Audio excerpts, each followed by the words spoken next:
So hello everyone, welcome back to the another exciting podcast. मैं आपका host Himachal और आप देख रहे हैं पॉडकास्ट विद हिमाचल। आज के पॉडकास्ट में जो हमारे गेस्ट हैं, he is the senior politician of Indore.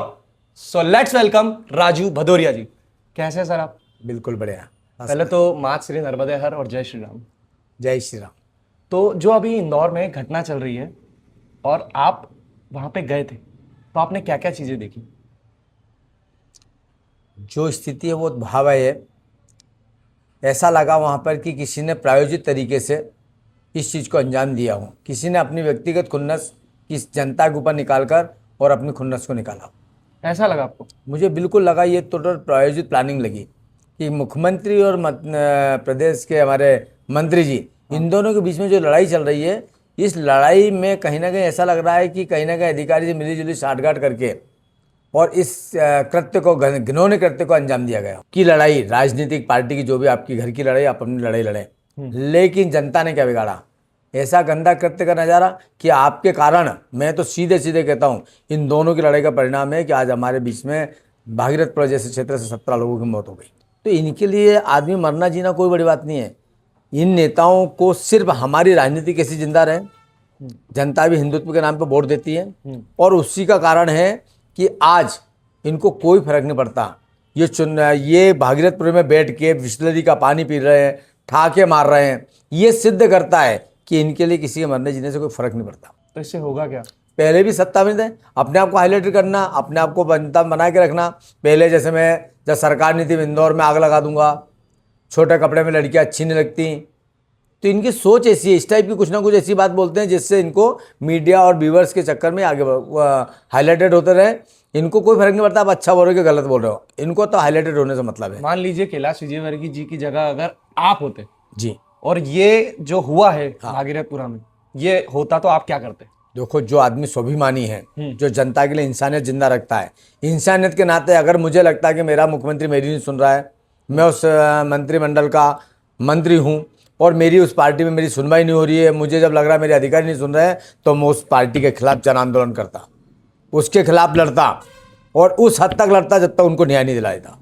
अब पानी की टंकी में भी गए थे, तो आपने क्या नजरिया देखा वहां पे? पानी की टंकी में मेरे जाने का मुख्य कारण था, पहले भी कैलाश वर्गीय जी विधायक थे 2 नंबर विधानसभा के, तब सुभाष नगर की एक टंकी हुआ करती थी, वो टंकी है अभी, उसके अंदर कम से कम 1 महीने तक लाश पड़ी रही, सड़ गई, बदबू आई, तब जाके लोगों को पता चला कि इसमें कोई आदमी डूब के मर गया। तो मेरे जहन में था यार, ऐसा क्या था कि मैं यार मेरे वार्ड में मैं पार्षद बनाऊं, मेरी जिम्मेदारी बनती है कि जिस वार्ड का मैं पार्षद हूं वहां की जनता पानी कैसे पी रही है, क्योंकि टंकी कोई भी जनता देखने जाती। जैसे लोग वकील पे विश्वास करते हैं क्या केस लड़ने के लिए हमारा भगवान है, जैसे डॉक्टर से इलाज कराए जाते हैं तो हम समझते हैं वो हमारा भगवान है, जैसे एक सताए हुए व्यक्ति पुलिस में जाता है तो दमदारी से बोलता है मैं पुलिस में थाने में देख लूंगा, जब पुलिस नहीं सुनती है तो आदमी बोलता है मैं कोर्ट में आना तुमको वहां देख लूंगा। ऐसे ही पानी पे आम जनता को पूरा भरोसा है कि नर्मदा से जो टंकी के द्वारा पानी सप्लाई होता है वो पूरा स्वच्छ और साफ होता है। जब मैं उसके अंदर गया, मेरी जिम्मेदारी बनी कि मैं देखूं तो सही जो पानी हमारी जनता पी रही है वो कैसी है। जब मैं उसके अंदर गया तो मेरा देख के रोंगटे खड़े हुए। क्यों, ऐसा क्या था उसके अंदर? वहां की स्थिति ये थी कि उसमें कम से कम 10-20 मेंढक तैर रहे थे मरे हुए, 2-5-10 चूहे मरे पड़े थे, कुछ कबूतर मरे पड़े हुए थे, 1-2 बिल्ली मरी पड़ी थी और कई केचुए, क्योंकि एनजीटी के तहत जब बारिश होती है, बारिश के बाद में केचुआ प्राकृतिक पैदा हो जाते हैं। कई जीव जंतु प्राकृतिक पैदा हो जाते हैं। हमारी जिम्मेदारी बनती है कि हम टंकी जब बना रहे हैं और उस टंकी को भरते हैं तो उसको हर 6 महीने में, 6 महीने मेरे हिसाब से तो हर 3 महीने के अंदर टंकी सफाई होना चाहिए। ये पूरे इंदौर में नियम है, लेकिन कोई भी नहीं कहता, सिर्फ कागज पर टेंडर होता है, कागज पर पैसे पास होते हैं और उसके बाद में उस पर ध्यान नहीं रहता। ये तो हम जैसे कुछ पार्षद है जिन्होंने उसको समझा, उसके अंदर गए, जब अंदर गए तब इस चीज़ का समझ में आया कि हम जनता को पानी का पिला रहे थे। जैसे कि आपने नर्मदा के जल के बारे में बोला और बहुत सारे लोग ये बोल भी रहे हैं कि नर्मदा के जल के कारण हुआ, तो जो मध्य प्रदेश की जो जीवन रेखा है नर्मदा जी कहा जाता है उन्हें, तो आपको क्या लगता है कि ये किसकी लापरवाही की वजह से हुआ है? ये टोटल वहाँ देखा जाए तो वहाँ के राम की कंपनी जिनको ठेका दे रखा है, अच्छा, वो क्या कर रही है, पानी सप्लाई किस टाइप से कर रही है। जलूद से पानी आ रहा है तो कैसे आ रहा है, उनके पास जा रहा है तो टंकी में कैसे आ रहा है, और टंकी में क्लोरीन की मात्रा कितनी है, पानी साफ करने के लिए कितना क्लोरीन लिया गया, कितनी फिटकरी डाली गई। उसके बाद में हमारी जिम्मेदारी बनती है कि वहाँ पर एक टेस्टिंग लैब बनी होती है।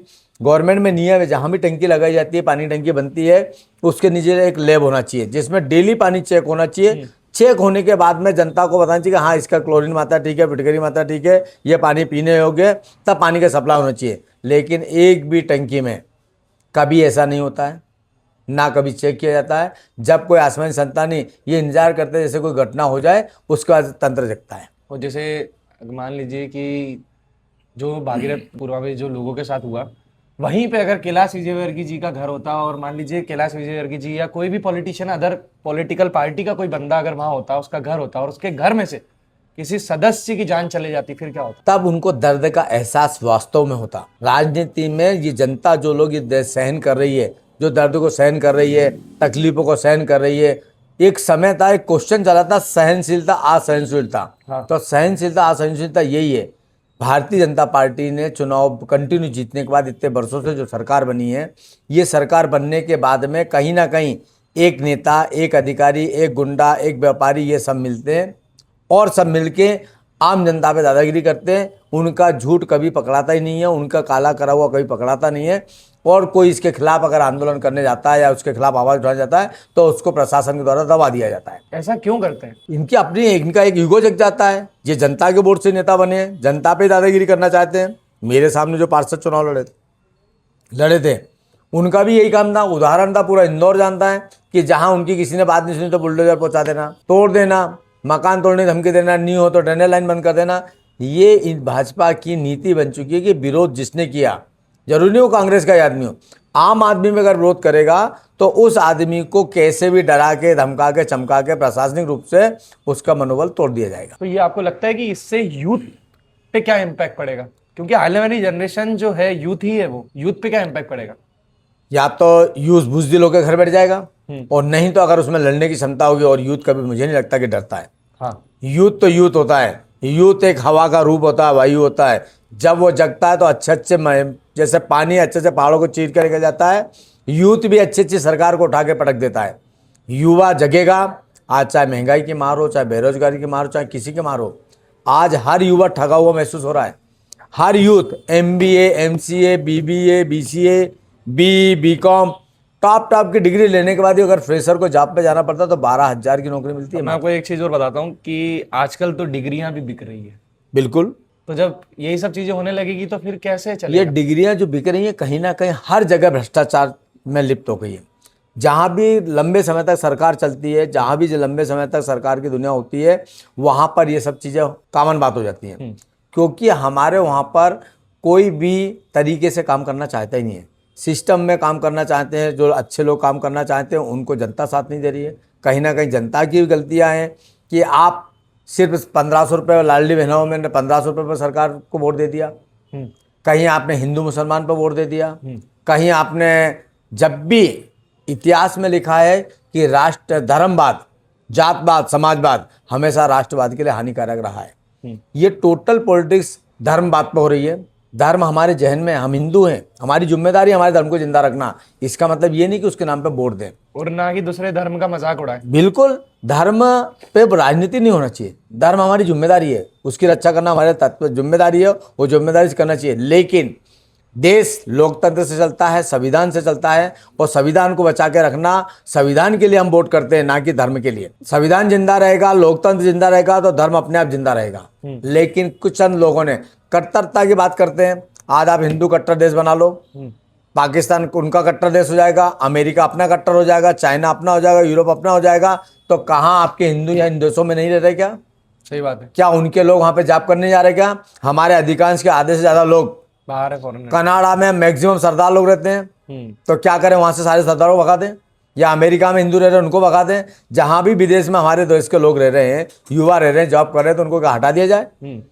ये कट्टरवाद ही देश के राष्ट्रवादी के लिए नुकसानदायक है। हर आदमी को जीने का अधिकार है। यहां पर सिविल सूट लागू कीजिए कि एक देश एक कानून चलेगा, लेकिन उनको धर्म में न बांटे, जाति में न बांटे, उनको कानून में बांधे। कानून मजबूत होना चाहिए, ना कि जातपात कट्टरता।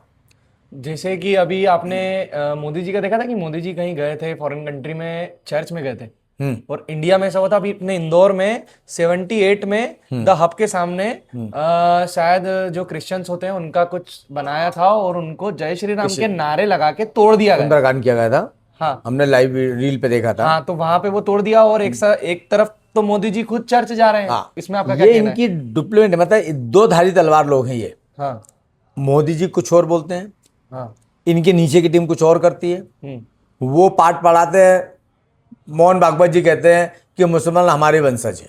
हम्म ठीक, मतलब मुस्लिम हमारे भाई हैं। हम्म तो फिर ये हिंदू की कट्टरता क्यों? मुसलमान हमारे भाई हैं। जब तुम्हारा शीर्ष नेतृत्व कह रहा है, मोदी जी चर्च में जा रहे हैं, अजमेर शराब उस पर चादर चढ़ाने जा रहे हैं, तो फिर नीचे के लोग इस कट्टरता को क्यों जहर घोल रहे हैं? और जो जहर घोल रहे हैं उनके ऊपर कार्रवाई क्यों नहीं हो रही है? मतलब कहीं ना कहीं ऊपर के नेता कुछ और बोलते हैं, अंदर से कुछ और किया जाता है और उनको संरक्षण दिया जाता है। जो मेरे कान में बात आती है, जैसे कि मैं एक यूथ हूँ, तो जब हम आपने सामने बात करते हैं जब यंगस्टर, तो उनका ये कहना होता है कि अगर बीजेपी हट गई तो जो मुस्लिम्स हैं वो हम पे हावी हो जाएंगे। बाकी मेरा ये सोचना है कि पहले से भी तो लोग रहते आ रहे हैं, जब बीजेपी नहीं थी तब भी सब एकजुट होकर रहते थे। और सिर्फ दोस्त वोट बैंक की पॉलिटिक्स है, यूथ को गुमराह कर दिया गया है। 120 करोड़ हिंदुओं के राज्य में, देश में 20 करोड़ मुसलमान होंगे। एग्जैक्टली ठीक, अगर हमको इतना, और उसके बाद भी अगर हिंदू खतरे में है, तो 2 मिनट के लिए सोचो कि 120 करोड़ मुसलमान हो और 20 करोड़ हिंदू हो, तो क्या होगा? क्या जियोगे नहीं? गुलामी एक्सेप्ट कर लोगे? क्या करोगे? भाई जीने के लिए हिम्मत चाहिए, अपने नियम कायदे जीने चाहिए। उनके पास भी बच्चे हैं, उनका भी परिवार है, वो भी अपने हिसाब से जी रहे हैं। जब भी कोई कमजोर संस्था होती है देश में, देखा जाता है वो एकजुटता में रहते हैं। जहाँ पर बल्क में या बहुसंख्यक होते हैं, वहाँ पर आदमी कहीं ना कहीं फूट में रहता है। इसका ये मतलब नहीं कि हिंदुस्तान में रहने वाला मुसलमान हिंदुस्तान की खिलाफत करेगा, कभी नहीं करेगा। हिंदू की जगह अपना काम करें, हिंदुत्व के लिए अपना काम करें, वो अपनी जगह है। लेकिन इसका मतलब ये नहीं कि इतना डर पैदा नहीं करे। सिर्फ ये है ना, बीजेपी के नेताओं ने लोगों को डर पैदा कर दिया, लोगों के माइंड में भर दिया है कि हम लोग खतरे में। क्यों खतरे में यार? बरसों से चले आ रहे हैं, सदियों से चले आ रहे हैं। मैं भी हिंदू हूँ। हाँ, कोई कमी है? किस मुसलमान की हिम्मत की मुझसे गलत बोल रहे हैं? वो लगा हुआ है। महाकाल बाबा के दरबार पर पूजा करते हैं और बाकायदा हम दमदारी के साथ मुस्लिम भाई से बात करते हैं, उनके साथ करते हैं। जब हम उनसे राम राम करते हैं तो वो भी हमारे राम राम का जवाब देते हैं। लेकिन आप ही जाके भाईजान सलाम वालेकुम करोगे तो तुम्हारी गलती। अभी कुछ समय पहले मेरी मम्मी एडमिट थे हॉस्पिटल में, लास्ट ईयर की बात है। तो मेरी मम्मी के जस्ट बेड के साइड में एक मुस्लिम आंटी भी थी। तो जब हम बॉम्बे हॉस्पिटल के सामने आए तो वो मुझे बोलते हैं कि भाई मुझे किसी हिंदू से दिक्कत नहीं है, बोले पर कोई हिंदू मेरे सामने आके जय श्री राम का नारा जोर से लगाता है ना तो मुझे डर लगता है कि मतलब ये लड़ाई करने के लिए आ रहा है। एक समय पे हम भी मानते हैं कि जय श्री राम भगवान है, मैं भी बोल रहा हूँ जय श्री राम, पर जब वो सामने आता है और एकदम से नारा एकदम तेजी से लगाता है ना तो हमको ऐसा लगता है कि कुछ दिक्कत है। ऐसा जनरली नहीं होता है, ये कहीं ना कहीं वक्त होती है। लेकिन हकीकत ये है कि कहीं ना कहीं डर का माहौल बना दिया गया है। जब से भाजपा सरकार राज में, जय श्री राम भगवान है, वो भगवान का नाम है, भगवान के नाम से डर कैसा? अगर लोग उससे भयभीत हो रहे हैं तो मतलब कहीं ना कहीं गलतियां कुछ ना कुछ हो रही है। कहीं ना कहीं आप उस चीज़ को माहौल बना के डराए, किसी पर्टिकुलर किसी समाज को डराने की कोशिश कर रहे हो। हकीकत तो ये है कि जय श्री राम भगवान है, उनके रामायण को पढ़ो एक बार। पढ़ने के बाद देखो उन्होंने पता नहीं कहाँ गए जंगल में, किस आदमी को, लोगों को ढूंढ के, चाहते तो भगवान थे एक बार में रावण का संहार कर सकते थे। हाँ, लेकिन उन्होंने एक मैसेज दिया कि इसको जोड़ो, इनको जोड़ो। पहले नाभिक से मिले, फिर उनके समुदाय को जोड़ा, फिर वानर सेना से मिले, फिर दूसरी सेना से मिले, फिर ऋषियों का मदद करी, कहीं ना कहीं बहुत सारी ताकत इकट्ठी करी और फिर जाके रावण से लड़ने गए। तब जाके वो मर्यादा पुरुषोत्तम रखे, क्योंकि अपने माँ बाप की बात को मानते हुए, उन मर्यादाओं का उल्लंघन ना करते हुए उन्होंने सीधे सीधे मर्यादा में रह के सारे कार्य किए, तब वो मर्यादा पुरुषोत्तम राम बने। तो आप जो हिंदू पे बात कर रहे हैं, जय श्री राम पे बात कर रहे हैं, तो कहीं ना कहीं आज के लोगों ने उसको मिसयूज कर रहे हैं, डर पैदा कर रहे हैं, डर की भावना पैदा कर रहे हैं। और ये डर, जब भी हिंदू मुसलमान का दंगा होगा तो ना तो कोई बड़ा नेता मरेगा, ना कोई बड़ा अधिकारी मरेगा, आम आदमी मरेगा, आम आवाम मरेगा, आवाम मरेगा। और आम आदमी जिसको पता ही नहीं कि उसका कोई दोषी नहीं, वो मरेगा। यही लोग जिस दिन मारकाट हो जाएगी, वापस से यही बड़े नेता घर से निकलेंगे और हाथ जोड़ेंगे, गलती हो गई, शांति की अपील करेंगे।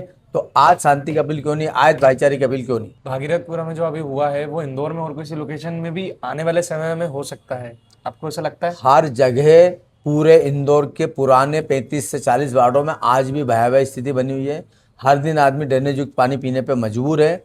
हमारे को ज़रूरत है कि इंदौर शहर में जो 40 साल से ड्रेनेज लाइन नर्मदा लाइन डली है उनको बदलने की ज़रूरत है। वो लाइनें बदली जाएंगी तो गंदा पानी मुक्त होगा शहर। हमारे इंदौर शहर में जब भी बारिश आती है, बारिश के पहले ड्रेनेज युक्त पानी, गंदे पानी की कंप्लेन चलती है, हर पेपर में छपा हुआ रहता है। तो वास्तव में ज़रूरत है कि इंदौर की डिस्ट्रीब्यूशन लाइन जितनी भी है नर्मदा की, वो सब बदली जाए। जो टंकियां बनी उन्हें प्रॉपर रूप में काम किया जाए, जिससे स्वच्छ पानी मिल सके, साफ पानी मिल सके, ड्रेनेज युक्त पानी ना मिले, जिससे आम आदमी जिंदगी अच्छे से जी सके। जब आम आदमी पूरे टैक्सेस दे रहा है, उसके बाद में भी एक आम आदमी को पीने के लिए सेफ पानी नहीं मिल रहा है। आपको एक चीज़ बता दूं मैं कि पिछले 3 साल से सेंट्रल गवर्नमेंट की तरफ से 900 करोड़ रुपए इंदौर नगर निगम को दिया हुआ है। 900 करोड़ 900 करोड़। उसके बाद सिर्फ 700 करोड़ रुपए इंदौर मध्य प्रदेश शासन और इंदौर नगर निगम को उसमें जमा करना है अमृत 4th चरण लाने के लिए इंदौर के नगर निगम को। बाकी 200 करोड़ लेकिन पिछले 4 साल से अमृत 2 आ रहा है, अमृत 2 आ रहा है, अमृत 2 आ रहा है, लेकिन आज तक उसके टेंडर होके नहीं हो पाए। अमृत 2 है क्या? अमृत 2 एक ये चीज़ है कि नर्मदा से जलूद से, जैसे हम फर्स्ट चरण लेके आए थे नर्मदा के इंदौर को पानी पिलाने के लिए, ऐसे अमृत 2 मतलब अमृत 4 है वो 4था चरण इंदौर में आना है, जिसकी लागत 1600 करोड़ है। 900 करोड़ गवर्नमेंट दे चुकी है, सेंट्रल गवर्नमेंट, और 700 करोड़ रुपये कौन देगा? स्टेट गवर्नमेंट या नगर निगम। तो इन्होंने आज तक नहीं दे पाए। रोज कर्जा ले रहे हैं, रोज दुनियादारी ले रहे हैं, रोज लाडली बहनों के लिए पैसे देने के लिए इनके पास पैसा है, लेकिन वास्तविक काम करने के लिए, जिम्मेदार काम करने के लिए इनके पास पैसा नहीं है। अगर अमृत 4 चरण इंदौर शहर में आ जाए तो पानी की समस्या खत्म हो जाए। समस्या पानी के अलावा बहुत सारी समस्या है इंदौर में, जैसे कि क्राइम रेट भी बढ़ रहा है। एमपी में 4th नंबर पे है इंदौर, और चीजें भी बहुत सारी। इसका सबसे बड़ा रीजन कोई माने या नहीं मानता, मैं तो कहता हूँ इंदौर में जो कमिश्नरी लागू की गई है, इंदौर कमिश्नरी के लायक था ही नहीं। इंदौर में कभी गैंगवार नहीं सुना मैंने। इंदौर गैंगवार नहीं हुआ, यहाँ कोई पोर्ट नहीं है, कोई विदेशी या बाहर से आने जाने का कोई व्यवस्था नहीं है। जब भी कोई यहाँ से जाएगा बाय फ्लाइट जाएगा या 600 किलोमीटर इंदौर क्रॉस करने के बाद बॉर्डर पर पहुंचेगा बाय रोड। तो इस इंदौर में कमिश्नरी की जरूरत क्या है? ये कमिश्नरी लागू की गई, और कमिश्नरी लागू होने के बाद हर पुलिस वाले को पता है कहाँ पे नाइट्रा बिक रहा है, कहाँ पे नशा बिक रहा है, कहाँ पे क्या हो रहा है। और इसका बहुत बड़ा कारण है कि 2017 से वैकेंसी निकालना, 1 साल में 50 लाख लोगों को गवर्नमेंट जॉब देने की जवाबदारी होती है सेंट्रल गवर्नमेंट की। आज 17 साल से, आज कम से कम 7 से 8 साल होने वाले हैं, मतलब कम से कम 3 से 3.5 करोड़ लोगों को बेरोजगार कर दिया गवर्नमेंट ने प्राइवेटाइजेशन लाके। शिक्षा के माध्यम से, इलेक्ट्रिक बोर्ड के माध्यम से, BSNL के माध्यम से, एयरपोर्ट के माध्यम से, आपके रेलवे के माध्यम से, आपके कृषि के माध्यम से, ऐसे कई कांग्रेस के समय के बनाए गए संस्थान है, IIM जिनके द्वारा डायरेक्ट गवर्नमेंट की भर्ती होती थी, जहां पर आदमी अपनी जॉब करता था। आज पिछले आपने 2017 से आज तक सुना है कि कहीं वैकेंसी निकली? अभी पुलिस की सुनी थी लास्ट सिर्फ पुलिस की निकली, उसके वो भी अभी पूरी फुलफिल नहीं हुई है। प्राइवेटाइजेशन ज्यादा हो रहा है ना अब। तो ये प्राइवेटाइजेशन जो हो रहा है ना, इसका कारण हो रहा है बेरोजगारी बढ़ रही है। तो प्राइवेटाइजेशन क्यों? एक आदमी का 15,000 में घर चलेगा? नहीं हो पाएगा, पॉसिबल ही नहीं है। आप बताओ 15,000 में घर चला पाओगे? जब आदमी को 25 से 30,000 40,000 रुपए की सैलरी मिलती है, तब कहीं वो जाके एक निम्न मध्यम वर्गीय परिवार बन के वो अपना जीवन यापन कर पाता है। जब आदमी उसको जब प्राइवेट में उसको 15,000 मिलेंगे और आने वाले जीवन की कोई गारंटी नहीं, नौकरी की कोई गारंटी नहीं, तो क्या जिएगा, क्या काम करेगा? ऊपर से एक तो 15,000 रुपए सैलरी, ऊपर से इतनी महंगाई। तो आदमी तो 15,000 कमा के माइनस 15,000, मतलब वो 30,000 कर्जे में जा रहा है। तो ये सोचने की जरूरत है हमको कि देश किन के हाथों में है, कौन लोग चला रहे हैं, प्राइवेटाइजेशन को क्यों बढ़ावा दे रहे हैं। ये इनकी सोच है सामंतवाद। तो इसको आपके नजरिए से कैसे, मतलब अगर कांग्रेस आती है तो कैसे चीजें? देखो, कांग्रेस और भाजपा में फर्क ही यही है। कांग्रेस की, भाजपा की सोच क्या है? राजाशाही, सामंतवाद, साहूकारिता। ये चाहते हैं देश के 95% लोग गरीब बन के जिए और 5% राज करें, जिसका परिणाम आज इंदौर देश में देखने को मिल रहा है। अडानी, अंबानी और गिने चुने चंद व्यापारी देश के अरबोपति खरबोपति हैं, और कितने लोग व्यापारी हैं? ना के बराबर। देखा जाए 95% मोदी जी ने खुद ने कहा मैंने 80 करोड़ लोगों को राशन दिया है, मतलब आपने खुद ने मान लिया कि मैंने 80 करोड़ लोग निम्न स्तर से नीचे स्थिति में आ चुके हैं। मानते हैं ना अपन? ऐसे ही ये विचारधारा है उनकी। वो चाहते ही नहीं है कि देश को, जैसे राजा लोग चलाते थे ना, कि राजा महाराजा हो गए, कोई गरीब आया उसको 1 एकड़ नहीं दे दी, कौन ने वो गिन्नी फेंक दी, उसमें वो खुद समझता था कि मेरा जीना होगा। मतलब इनको, आदमी को ये स्थिति लाना चाहते हैं कि 2 रोटी खाने को मिल गई, पेट भर गया, उसी को समझेंगे बहुत अच्छा शासन है। कांग्रेस के शासन काल में आदमी संविधान और लोकतंत्र से चलना चाहता है।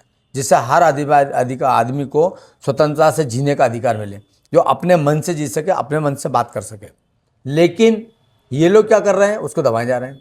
संविधान को ख़त्म करना चाहते हैं, लोकतंत्र को दबाना चाहते हैं।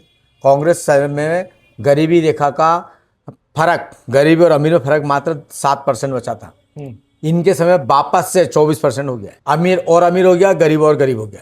किसी ने ये भी कहा था, अभी कुछ समय पहले एक पॉडकास्ट मैंने देखा था अभिषेक परमार का, उसमें एक नेता थे, उन्होंने ऐसा बोला था कि एक ही राजनीति रहेगी तो फिर वो अपना कब्जा जमाएगी। बिल्कुल, हिटलर सही पे बढ़ावा देगी। आज यही हो रहा है ना, मैं बता तो रहा हूँ। एक नेता, एक गुंडा, एक अधिकारी, एक पत्रकार, एक व्यवसायी पैसे वाला, 4-5 लोगों का एक स्टैंड अप बना, चारों पांचों मिलकर काम शुरू करा। अब उसके अगेंस्ट जाएगा कौन? किसमें दम है? आम जनता के। आज जैसे कैलाश विजयवर्गीय बोलते हैं कद्दावर मंत्री हैं, महापौर बोलता है कद्दावर महापौर, वो क्या बोलते हैं कि हमारी अधिकारी नहीं सुन रहे। जब इनकी अधिकारी नहीं सुन रहा, इनका शासन, इनकी सत्ता, तो आम जनता की क्या हालत होगी दोस्त? आम आदमी किस तरह सफर करता होगा? आम आदमी की सुनवाई कहाँ होती होगी? एक चोरी की रिपोर्ट लिखाने जाओ तो थाने में 15 दिन चक्कर काटना पड़ते हैं। मोबाइल घूम जाए तो कई मोबाइल पर ही है। साइबर सेल में आप चले जाओ, जाके देखो तो थप्पी लगी होंगी रिपोर्टों की कि आज तक लोगों का पैसा नहीं मिला, किसने चुराया, कौन ने चुराया, पता ही नहीं। एक केस को क्लियर कर देते हैं और 100 केस को दबा देते हैं। तो कहाँ है कानून? ये चाहते नहीं कानून, ये चाहते राजाशाही डिक्टेटरशिप चले। मैं राजा, मेरे हिसाब से दुनिया चलना चाहिए और मैं जो कह रहा हूँ वही सही है। तो यूथ तो आज के डेट में ये सोच हो जाएगी ना यूथ की कि यूथ तो हिंदू मुसलमान उलझ जाए ना। यूथ हिंदू मुसलमान उलझ जाए, उसको मतलब नहीं है। अरे किस जगह आज युवा जो पढ़ लिख के विदेश में पढ़ रहा है, अमेरिका में पढ़ रहा है, यूरोप में पढ़ रहा है, कोई चाइना में, कोई कनाडा में, कोई कहीं कहीं जा रहे हैं ना पढ़ने, हमारे देश के जा रहे हैं ना। जो टॉपर है वो बाहर क्यों जा रहा है? क्योंकि उनको पढ़ लिख के आगे उनका माइंड सेटअप वैसा है ना, माइंड का माइंडसेट वैसा उनको ये पता है कि हिंदू मुसलमान कुछ नहीं होता है। देश डेवलपमेंट चलता है, विकसित देश जब बनेगा जब हमारे लोग काम करेंगे, देश के लिए सोचेंगे।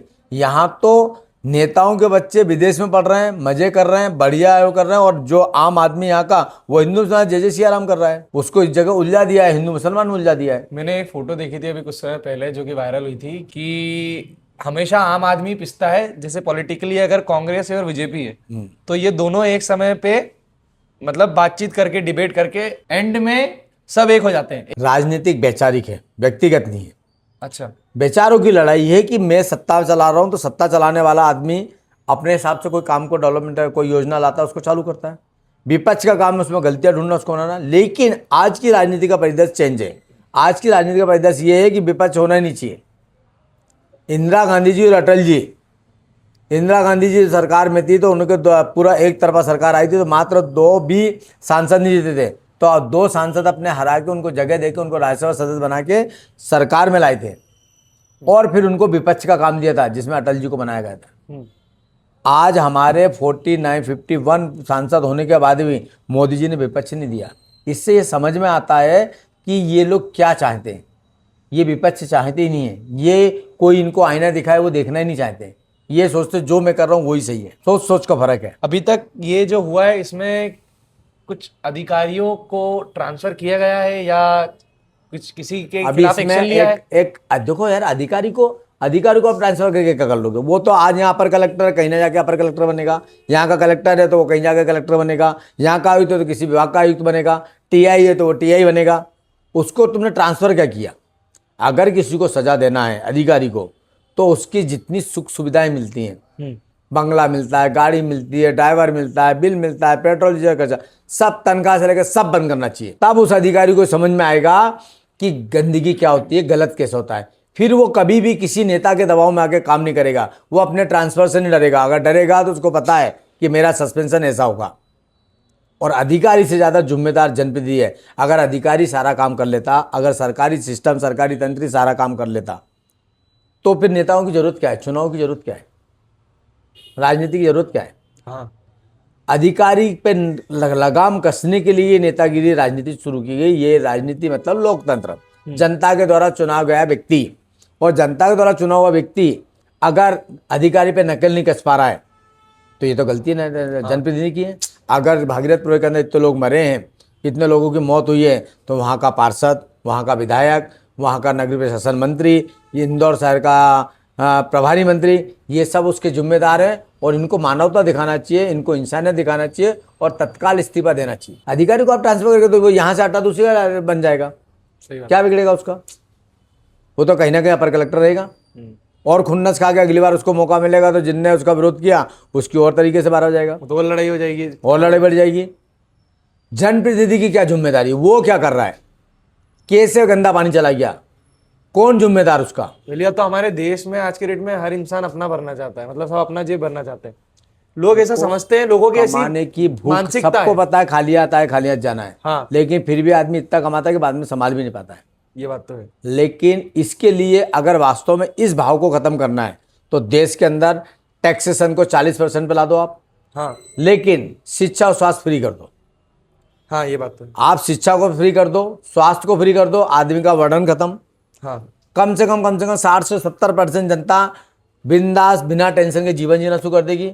पैसे की भूख खत्म हो जाएगी, यार गवर्नमेंट सारे काम कर तो रही है, हाँ क्योंकि उस पर गवर्नमेंट में विश्वास है।